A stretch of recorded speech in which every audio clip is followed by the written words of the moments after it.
నేను మీరు పుట్టి పెరిగిన ఊరును, మీ ఊరిని, మీ అమ్మ తిరుపతిని, నా అంతరంగాన్ని మీకు తెలియజేయవలసిన సమయం ఆసన్నమైంది. నేను పుట్టి 894 సంవత్సరాలు అవుతుంది. ఈ మధ్యనే నా బిడ్డలైన మీరందరూ కలిసి పుట్టినరోజు వేడుకలు ఘనంగా చేశారు. చాలా సంతోషం.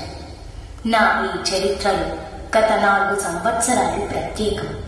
దానికి కారణం నా బిడ్డ భూమన అభినయ్ నన్ను అందంగా తీర్చిదిద్దటానికి రాత్రి పగలు కష్టపడుతున్నాడు.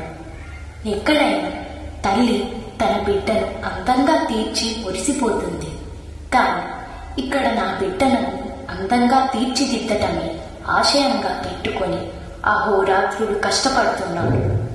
నన్ను పరిశుభ్రంగా అందంగా ఉంచి దేశంలోని అత్యంత పరిశుభ్రమైన నగరంగా ఉంచాలని ఆరాటపడుతున్నాడు.